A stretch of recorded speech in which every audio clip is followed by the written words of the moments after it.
Okay, the aim today is to walk the battlefield here at Bosworth. The centre's closed because of the pandemic, or the visitor centre's closed, which is a shame. This is my second attempt here, but hopefully if the weather holds, I can walk this route. August 2020, and it's just as the weather's turning, so it might start raining.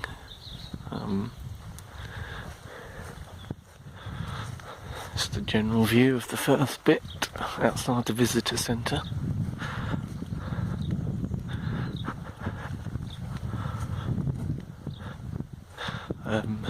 Just to say, that's the entrance road.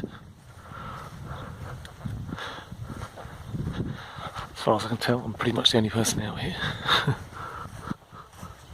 Of August 1485, over 1,000 men lost their lives on Bosworth Field. This monument commemorates them and the many thousands who were killed during the War of the Roses. Effectively, it's a sundial.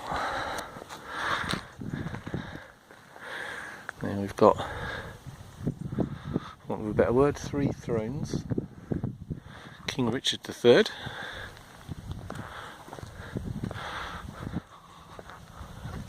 don't know if that's his crest or what. Henry Tudor, Earl of Richmond,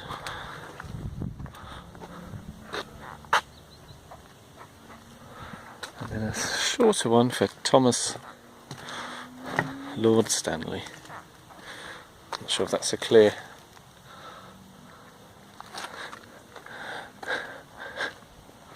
So that's the memorial. Look of the battlefield proper. I believe there was a marshy area where that white building is. There's a slope there, goes away from me down. So there was a marshy area in there, and the armies faced across it. Or the 2 principal armies faced across it, I should say. Because there was, what, Stanley? That's the third little chair that you just saw. Was positioned between the 2, but to one side. Heading towards the lower part of the battlefield, or at least the battlefield trail, which is marked by this path. There's been a couple of markers, but nothing much. I'm just a bit worried that without the visitor centre being open, they haven't put information out here. The trail maps tells you the trail, but it doesn't come with any audio guide or anything. So I'm afraid, my history is such, I don't precisely know what happened here. Just come off the battlefield trail. This is Shenton Station, which is part of the battlefield line, which I think is like a very short kind of steam railway. It's not very open at the minute because of the pandemic. But according to the map behind me, there is something called King Richard's Field up this way, which is off the trail, so I'm going to check it out. Shenton Station. So this is off the official battlefield trail that's marked on the downloadable map. It says there's a path down here that leads to Richard's Field, which I'm assuming is not that one because it's part of a property. How are you supposed to get down here?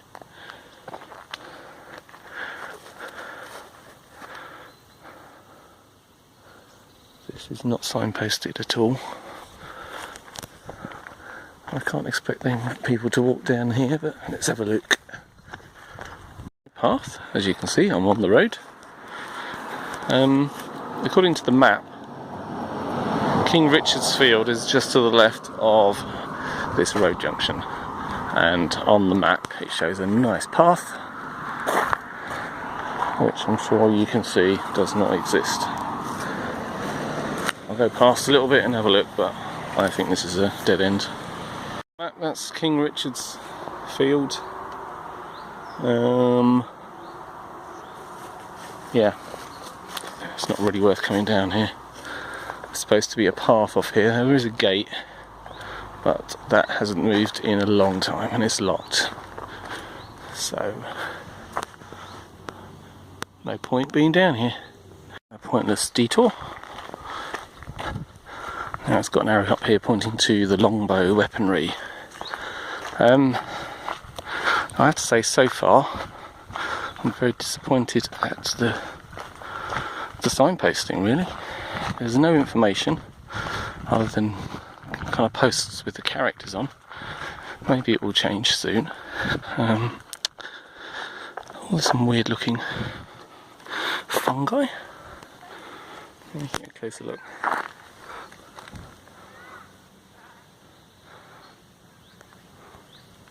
They're weird. Anyway, I hope it gets better soon. Okay, this is a typical marker. This is number 10, Fire and Brimstone. That's about as varied as it's got so far, with those balls on top. Marker, that's just a bearing point. There's those sheds of the farm that you could see from the first marker. Should I be concerned that all the sheep are now sitting down? Because they weren't 20 minutes ago. Okay, this is the next marker, number 11. It was a bit ornate with a helmet and a spear, and it says hack and slay on it. But I think this pretty much sums up what I think of the markers. This is point 14. This is the most elaborate point so far. Now that sign, I don't know if you can see, says Sir John Savage, which is my surname. Earl of Oxford, which isn't my surname. The battle. So this is the battlefield. There is a canal, just where that bush line is. There is a boat moving there, but you can't see through the trees.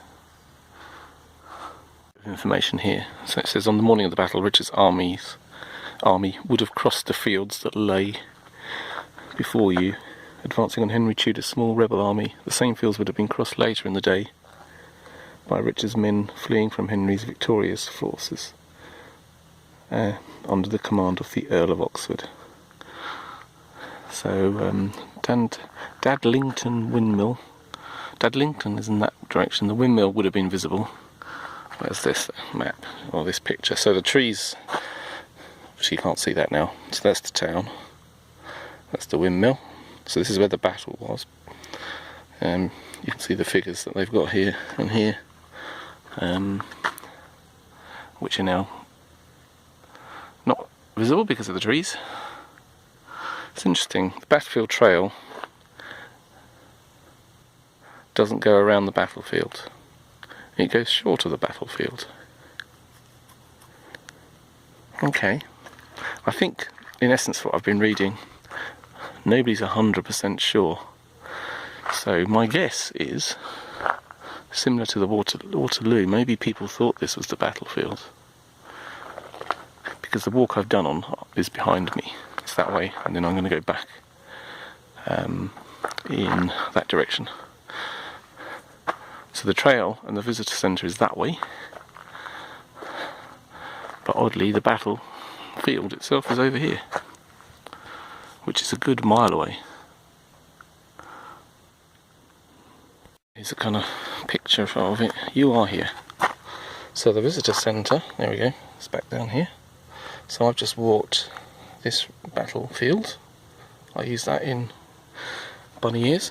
You are here, but this is looking across towards where the windmill is and the town is. And again, just to show the scale here, so that's about a mile I've walked to get to here. And if you go all the way up, this is where King Richard possibly died. Because they've done excavations and they've shown that this area has got the cannonballs, and that was only done, what, 30 years ago? So I have a feeling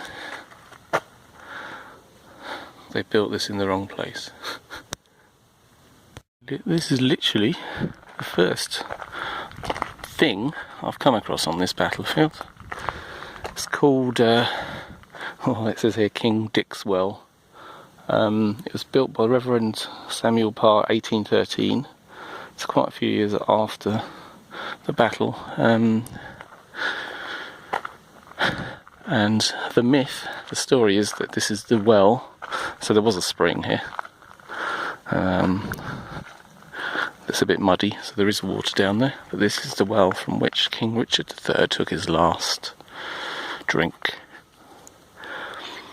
Considering he died about 1.5 miles, 2 miles that way, yeah, either way, that's literally the only thing on the battlefield trail apart from those little posts I showed you. That's the Bosworth battlefield trail. So hang on, there's a post behind me which I think is number 17. So it heralded the Battle of Bosworth, heralded the dawn of the Tudor age. After the turbulent reign of the Tudor monarchs, England would never be the same again. The Church of England was founded, British Empire was born. The battle was first called Bosworth Field, in a letter written by Henry VIII in 1511, but was given many other names as well. It's also referred to as the Field of Readymore, because of the local town, Market, or the most local town anyway, Market Bosworth. Eventually it got named the Battle of Bosworth. That's the visitor centre, heritage centre in front of me, but it's not open because of the pandemic. So overall, summary, disappointing. The trail is pretty useless, especially when you realise, and I didn't, naively, it's not on the battlefield, it's not around the battlefield, it's actually a mile away from it, so kind of pointless.